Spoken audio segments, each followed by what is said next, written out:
اللہ سبحانہ وتعالی فرماتے ہیں اعوذ باللہ من الشیطان الرجیم والفجر وليال عشر والشفع والوتر واللیل اذا یسر، اور فجر کی قسم اور ولیال عشر اور 10 راتوں کی قسم۔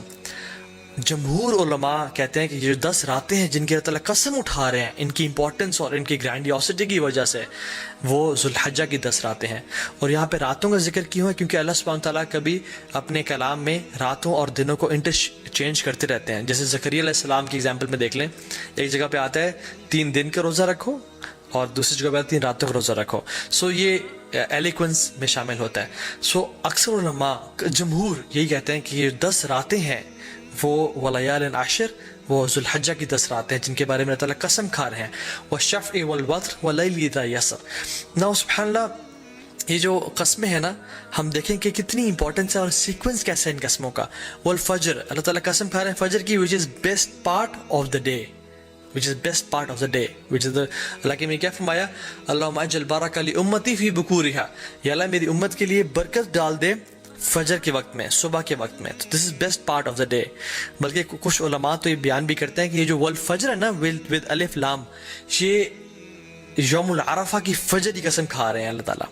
یہ کوئی جنرل قسم نہیں ہے بلکہ یوم العرفہ کی فجر کی جو قسم ہے اللہ تعالیٰ وہ کھا رہے ہیں۔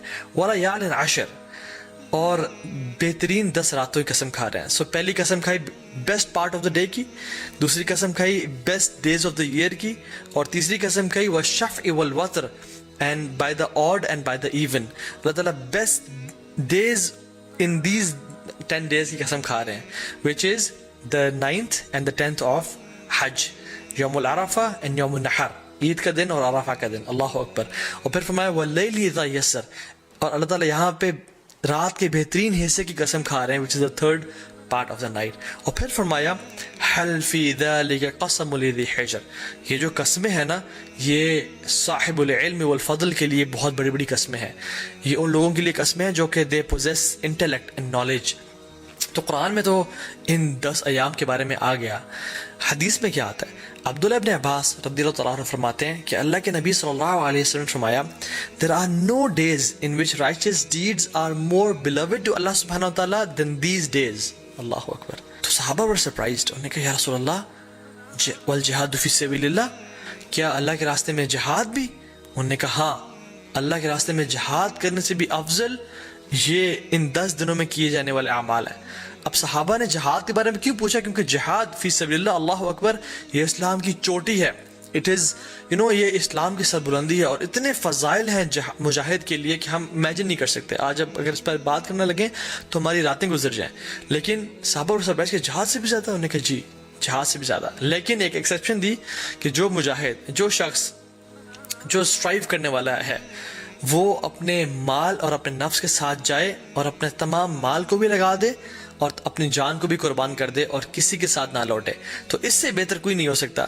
لیکن اس کے بعد جو اللہ تعالیٰ کو بہترین اعمال ہیں، پسند ہیں، وہ کون سے ہیں؟ جو ان 10 دنوں میں کیے جاتے ہیں۔ عبداللہ بن عباس نے یہ روایت کو نقل کیا۔ اب ان کا کیا رد عمل تھا، ان کا کیا ایٹیٹیوڈ تھا ان 10 دنوں کے حوالے سے؟ سلف صالحین فرماتے ہیں کہ عبداللہ بن عباس 10 دنوں میں بالکل غائب ہو جایا کرتے تھے۔ You cannot find عبداللہ ابن عباس in streets and market places۔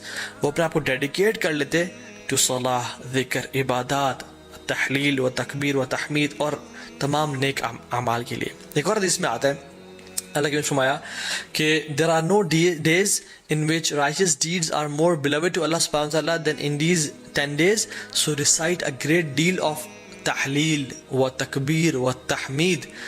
تو کثرت کے ساتھ تم ان دنوں میں کیا کرو؟ تحلیل لا الہ الا اللہ پڑھو، و تکبیر اللہ اکبر پڑھو، و تحمید الحمدللہ پڑھو، and of course سبحان اللہ as well۔ تو کثرت کے ساتھ ان کا ذکر کرو۔ ان دنوں کی امپورٹنس کیوں ہے؟ some of the علماء سے کہ اللہ سبحانہ تعالیٰ نے عرفہ کے دن الیوم اکملت لکم دینکم واتممت علیکم نعمتی ورضیت لکم الاسلام دینا، عرفہ کے دن اسلام کو کمپلیٹ کیا اور مکمل کیا۔ اور ان 10 دنوں میں اللہ اکبر تمام اسلام کے ارکان اکٹھے ہو جاتے ہیں۔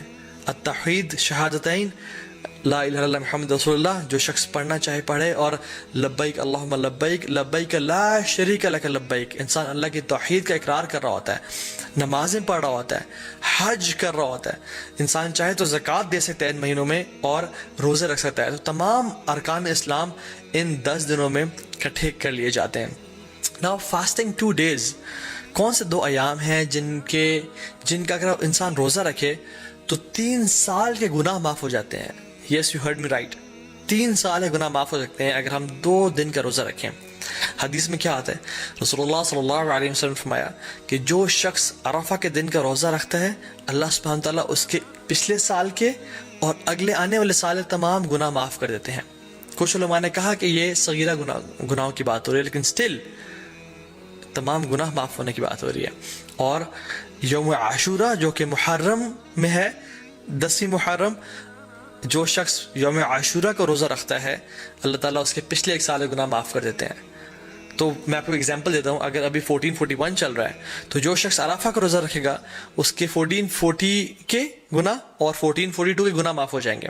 اور جو شخص اب بالکل اگلے مہینے محرم کے مہینے یوم عاشورہ کا روزہ رکھے گا ود 9th ایز ویل, تو اس کے 1441 کے بھی گناہ معاف ہو جائیں گے. تو 1440, 1441 اینڈ 1442 3 سال کے صغیرہ گناہ اللہ تعالیٰ معاف کر دیتے ہیں. And how amazing is that. Allah تعالیٰ بہانے دے رہے ہیں ہم لوگوں کو اپنے گناہ معاف کروانے کے لیے, لیکن ہم میں سے ہے کوئی جو آگے بڑھ کے ان اپرچونیٹیز کو گراب کر لے اور اپنے رب کو واقعی میں راضی کر لے. حنیدہ بن خالد اپنی وائف سے فرماتے ہیں, اور ان کی وائف نے ام المومنین سے یہ روایت کی کہ اللہ کے نبی صلی اللہ علیہ وسلم صرف عرفہ کے دن کا روزہ نہیں رکھتے تھے بلکہ تمام 9 دنوں کا روزہ رکھا کرتے تھے. اور ان 9 دنوں کے علاوہ یوم عاشورہ کا دن جو کہ محرم میں ہے, 3 days of each month جو کہ ایام البیض بولتے ہیں, which is the white days. Why? Because 13, 14, 15 کے یہ ایام ہے جس میں جو سن ہے, جو مون ہے وہ اپنے فل اپنے پینیکل پہ ہوتا ہے, اٹ از وائٹ, اور راتیں بھی روشنی کی طرح ہوتی ہیں. So it is the white days which ایام بیض. ان کے روزہ رکھا کرتے تھے اور منڈیز اور تھرسڈے کے روزہ رکھا کرتے تھے. سو آئی ریپیٹ, اللہ کے نبی صلی اللہ علیہ وسلم first 9 days of Zulhijjah, Ashura, and the 3 days of each month, which is Ayam Beez, 13th, 14th, 15th of every month, اور Mondays اور Thursdays کا روزہ رکھا کرتے ہیں. کیونکہ اللہ کے نبی صلی اللہ علیہ وسلم نے فرمایا کہ Mondays کو اور Thursdays کو اعمال اللہ تعالیٰ کے پاس کے سامنے پیش کیے جاتے ہیں. تو میں چاہتا ہوں کہ میرے اعمال اس حالت میں پیش کیے جائیں کہ میں روزے کی حالت میں ہوں. اور پھر ایک اور بات پہ آتا ہے کہ منڈے کو رسول اللہ صلی اللہ علیہ وسلم کی ولادت ہوئی تھی, پیدائش ہوئی تھی, تو وہ اس خوشی میں بھی روزہ رکھتے تھے. حضرت عائشہ فرماتی ہے کہ ایک اور حدیث میں آتا ہے کہ اللہ کے نبی صلی اللہ علیہ وسلم پہلے 9 دن کا روزہ نہیں رکھا کرتے تھے. Now the scholars reconcile between these 2 hadiths کہ کبھی کچھ سال رکھ لیا کرتے تھے اور کچھ سال چھوڑ دیا کرتے تھے. تو ہمارے لیے یہ ہے کہ ہم چاہیں تو رکھ سکتے ہیں. جو شخص آگے بڑھنا چاہتا ہے وہ ان دنوں میں روزے رکھے جا سکتے ہیں, کیونکہ رسول اللہ صلی اللہ علیہ وسلم کی پیاری سنت سے یہ روزے ثابت ہیں. یوم العرفہ کیوں اتنا امپورٹنٹ ہے؟ اللہ تعالیٰ یوم العرفہ کے بارے میں فرماتے ہیں سورہ بروج میں, وَشَاهِدٍ وَمَشْهُودٍ, and by the witnessing day and the witnessed day. تو جو witnessed day ہے نا یوم العرفہ, مشہود, یہ یوم العرفہ کے بارے میں اللہ تعالیٰ فرما رہا ہے. کیونکہ رسول اللہ صلی اللہ علیہ وسلم کی حدیث میں آتا ہے کہ شاہد فرائیڈے کا دن ہے, وہ مشہود یہ کون سا دن ہے؟ یوم العرفہ کا دن ہے. اللہ سبحانہ تعالیٰ اس دن جہنم سے اتنے زیادہ لوگ آزاد کرتے ہیں کہ کسی اور دن جہنم سے لوگ آزاد نہیں کرتے. He frees many people from the fire.